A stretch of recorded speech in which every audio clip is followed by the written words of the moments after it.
When you live in a world that wasn't made for you, every day feels like a battle. For me, these battles weren't just against society's expectations or the visible barriers, but against the limits my own mind seemed to impose. I'm Michael Reed, and I want to share how transforming these battles into victories not only changed my life, but is also changing the world. Since I was young, I knew I was different. While other kids played in noisy groups, I isolated myself in quiet corners, fascinated by patterns and sequences. At school, most saw this as something strange, and the jokes were relentless. "Reed the robot," they'd shout down the hallways. It wasn't easy being me. My mother, however, was always my fortress. "Michael, you see the world in a way that no one else does," she would say as she watched me organize our spices by color and size in the kitchen. She never saw my autism diagnosis as a limitation, but rather as a characteristic that made my mind unique. The diagnosis came when I was 8, after my teachers noticed my difficulty with communication and urged my parents to seek help. "He doesn't pay attention. He doesn't interact like the other kids." But when the psychologist showed me a complex puzzle, I solved it in minutes. "Michael is brilliant," she said. "He just processes the world differently." Over time, I found solace in what made sense to me: numbers, patterns, and later, programming. By the age of 14, I had mastered the basics of several programming languages. Coding became my way of making sense of the chaos around me. At school, though, things were still tough. Group presentations were my worst nightmare. I knew what I wanted to say, but the words would get stuck, and the laughter echoed. It was at this time that I decided that if I couldn't change how people saw me, I would change the impact I left on the world. This decision stayed with me through college, where I started to observe a larger pattern, a problem no one seemed to address: technological exclusion. I realized that people with disabilities faced enormous barriers to accessing basic communication tools. It was unfair. And more than that, it was a problem I knew I could solve. It was one of those reflective nights that the idea came to me. What if there was a platform that could connect anyone to the world around them, regardless of their limitations? That idea became my obsession. The concept took shape quickly. I couldn't think of anything else. I spent sleepless nights scribbling ideas, researching existing technologies, and identifying gaps. But there was one problem. Despite all my enthusiasm, I didn't know where to start. My sister Lisa was the only person I felt I could share everything with. Since we were kids, she had protected me from bullies and encouraged me to follow my interests. "Lisa, I think I found something," I said one night, showing her the first drafts of my idea. She sat in silence, analyzing what I had written. When she finally spoke, her eyes were shining. "Michael, this isn't just a good idea. It's revolutionary. You need to make this happen." With her encouragement, I decided to take the idea to the next level. I entered a local startup event in Silicon Valley, where entrepreneurs presented their ideas to potential investors. I knew it would be an intimidating environment, but I believed my idea was strong enough to stand out. On the day of the event, the atmosphere was electric. Rooms full of confident people dressed in sharp suits, presenting their concepts clearly. I, on the other hand, was sweating in my rented suit. When my name was called, my heart raced. I stepped onto the stage with my rudimentary prototype. I started speaking, but the words came out jumbled. My hands trembled, and every skeptical gaze felt like a punch to the stomach. In the middle of my presentation, I heard chuckles from the audience. My face burned, but I kept going. When I finished, the silence was deafening. A mixture of relief and despair took over me as I walked off the stage. It was a disaster, I thought, but then someone called me. "Hey, Michael, wait." A tall woman with brown hair tied in a bun rushed toward me. "Your idea is brilliant," she said, extending her hand. "I'm Claire Summers, a developer. I can help." Claire had a direct and confident way about her that intrigued me. We talked for hours about my idea. She seemed to understand exactly what I wanted to do, but she also pointed out flaws I hadn't considered. "You have an incredible vision, but you're going to need more than that to convince people," she said. "Together, we can make your idea a reality." That conversation was a turning point. For the first time, I had someone besides Lisa who believed in my project. From there, my journey was just beginning, and I had no idea what challenges lay ahead. Claire and I immediately started working on the project. We spent hours discussing the platform's features and design, and she quickly turned my ideas into functional lines of code.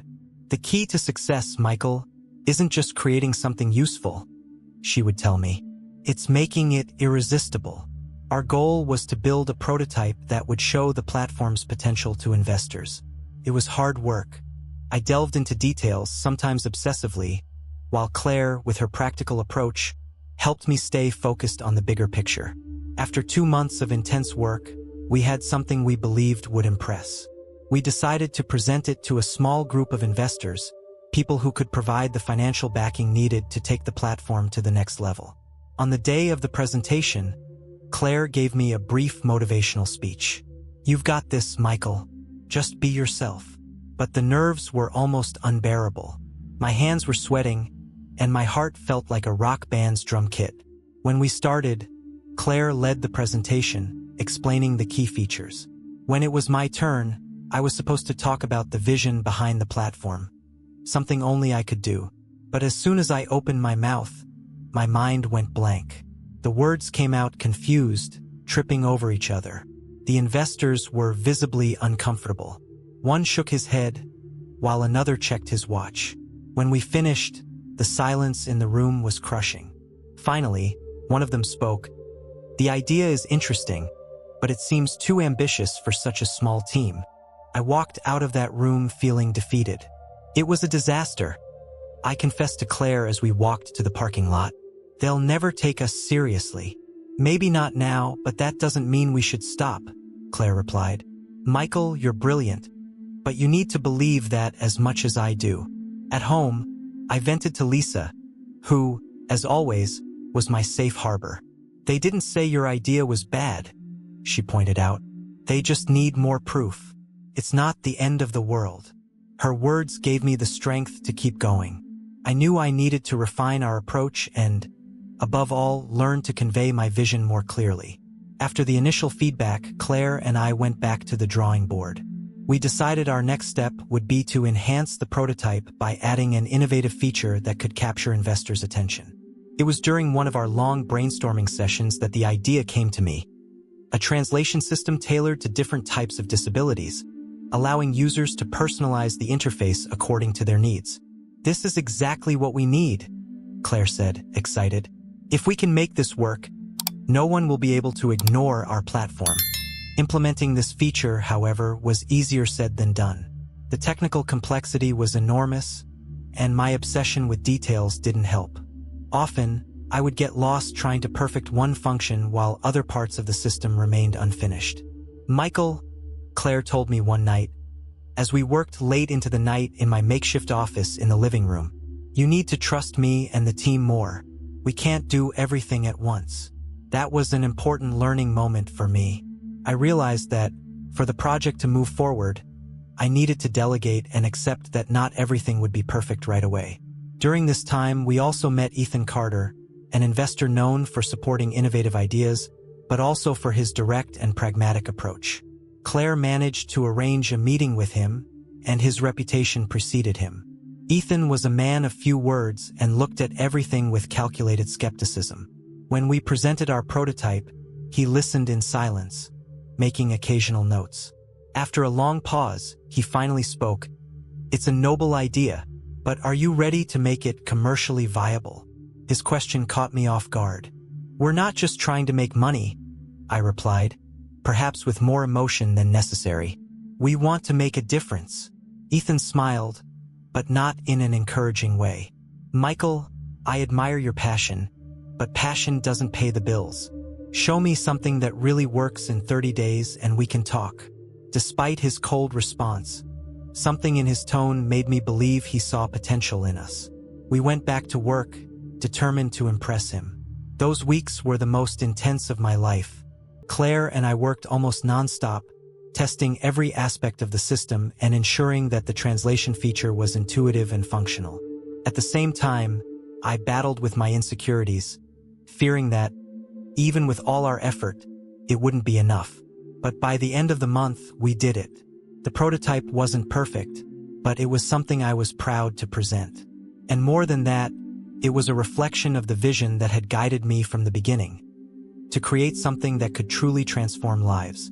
With the prototype ready, we scheduled a second meeting with Ethan. He arrived promptly with the same critical and calculated gaze. Claire took the lead in the initial presentation, highlighting the progress we had made, while I explained how the customized translation feature enhanced the platform's accessibility. This time, Ethan seemed genuinely interested. "You've made a big step," he said. "There's still work to do, but I can see the potential." After a brief silence, he added, "I'll invest, but know that I'm betting on you, not just the idea." It was a moment of relief and validation. We finally had the resources to move forward, but soon realized that the challenges were just beginning. A few weeks later, we received news that shook our confidence. A large tech company announced a project similar to ours. With practically unlimited resources, they could launch something before we even had a chance to enter the market. Claire was the first to find the news online. She sat in silence, reading the article to the end, before showing it to me. "Michael, this changes things," she said, concerned. My mind raced. They had more money, more team members, and a much larger network. It seemed like an impossible fight. Lisa, who was with us that day, tried to cheer us up. "You have something they don't have," she said with confidence. "Your vision and passion can't be copied." Despite her words, the tension kept building. The team began to question. Should we shift focus? Accelerate the launch? Then, another bombshell dropped. We discovered that someone within the team had been leaking information. Lisa, always attentive to detail, found discrepancies in our reports and alerted Claire. After a quick investigation, we identified the culprit, a newly hired programmer. He had been selling information about our progress to a smaller competitor. The betrayal was a painful blow. I felt responsible for not having protected the project better. "This can't happen again," Ethan said, visibly upset when he found out. He demanded we reinforce our security measures, which we did immediately. Despite the setbacks, we knew the only answer was to keep moving forward. We decided to expedite the platform's launch, even if it meant working tirelessly to finalize the last details on a tight deadline. Launch day arrived quickly. We chose a major technology event to present the platform. The room was filled with journalists, investors, and curious developers. It was a once-in-a-lifetime opportunity to show the world what we had created. Claire and I spent the morning tweaking the final details. Nervousness was at its peak. "Michael, everything we've done has led us to this moment," she said, placing a hand on my shoulder. "No matter what happens, you've already won." My mind, however, was full of doubts. I knew the presentation had to be perfect, especially with the weight of expectations and the looming threat of the competitor. Stepping onto the stage felt like entering a tunnel of light. The audience was silent, waiting to see what we had to offer. I began explaining the vision behind the platform, using real-life examples of how it could transform lives. My voice trembled at first, but as I spoke, I felt a strength rise within me. Then Claire took over to demonstrate the features. The room was attentive as she showcased the real-time translation feature, highlighting how it could be adapted to different needs. The excitement in the audience was palpable. But in the middle of the presentation, what I feared most happened. The system froze. The cursor stopped, and the main screen went blank. The silence in the room was almost deafening. My heart raced. "This can't be happening," I thought. Claire, however, acted quickly. She ran to the backstage control computer and started fixing the problem. Meanwhile, I stayed on stage trying to buy time. "I apologize for the delay," I said, trying to sound confident. "But this just shows that, like any innovation, we're always learning and improving." Claire fixed the problem in just a few minutes, although it felt like an eternity. We returned to the presentation, and the rest went smoothly. When we finished, the room erupted in applause. After the event, Ethan found me in the hallway. He seemed genuinely impressed. "You proved something today, Michael. Not just that the platform works, but that you have resilience." I'm in for the long term. Messages started pouring in almost immediately. People from all over the world wanted to know more about the platform. Journalists were writing articles praising our work, and organizations began contacting us with partnership proposals. That day marked the beginning of a new phase. I knew there were still challenges ahead, but for the first time, I felt that we were truly changing the world. The days following the launch were a mix of exhaustion and euphoria. The platform began gaining traction in ways I could never have imagined. Major global organizations, NGOs, and even governments reached out to discuss how they could integrate our technology into their systems. But for me, the most memorable moment came when I received an email from a mother named Julia. She wrote about her daughter Emma, a 7-year-old born with cerebral palsy who had never been able to communicate clearly. For the first time, my daughter was able to tell me she was happy. Your platform gave us a connection I never thought was possible. I read the email countless times, tears streaming down my face.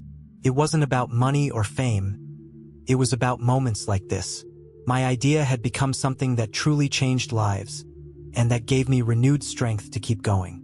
As our visibility grew, tough decisions began to surface. We received generous offers from companies that wanted to buy the exclusive rights to the platform. They promised investment, global reach, and faster integration into the market. However, there was a price. The free tools we offered for underserved communities would have to be discontinued. Ethan was direct during a meeting. Michael, these offers could transform your company and your life, but if you don't take them, you risk falling behind. I knew he was right, but my vision was bigger than immediate profits. Ethan, I said, looking him in the eyes, I didn't start this to get rich. I started it to create impact. If we sacrifice accessibility, we're betraying everything this platform represents. Claire and Lisa supported me. Lisa, as always, was one of the firmest voices. Michael, it's your story, your vision. If you give that up, it will just be another tech company. The final decision was difficult, but clear. We rejected all offers that compromised the project's mission. Instead, we developed a hybrid model. Part of the platform would be sold to large companies, but we would keep the free version for NGOs and individuals with special needs. This decision was risky, but the impact was immediate. The media praised our stance, calling us the startup that puts people before profit. More importantly, we earned the trust of our user base, which was now growing exponentially. Amidst all this movement, we received an invitation that would solidify our position in the world, to present our platform at a UN conference on technology and inclusion. On the day of the event, I stepped onto the stage with Claire and Lisa by my side. I looked out at the audience, world leaders, CEOs, activists, and felt a lump in my throat. But then I thought of Julia and Emma, and all the people who depended on what we had created. When I was a child, I began. I was often told I wasn't like everyone else, that my way of thinking was strange. Today, I'm here to tell you that sometimes being different is exactly what the world needs. The presentation was met with a standing ovation. It wasn't just a moment of personal validation, but also a recognition that we were on the right path. Epilogue, the beginning of something bigger. The impact of the platform continued to grow. In just a few months, we reached millions of users worldwide, from children learning to communicate to seniors rediscovering their voices. I still receive messages every day, stories of transformed lives, connections made, and barriers overcome. These stories are the fuel that keeps me going. But the world is still full of challenges. For every solution we create, I realize there are more problems waiting to be solved. My next goal is to expand the platform to include learning tools for people with autism, like me. When I look back, I see how much my journey has been shaped by moments of doubt, failure, and overcoming. But I also realize that it was those very experiences that prepared me to make a difference. My story isn't just about technology. It's about the power of resilience, vision, and above all, embracing what makes us unique. Sometimes, the most revolutionary ideas come from the minds the world underestimates. My mission is to prove that every one of those minds has the potential to change the world.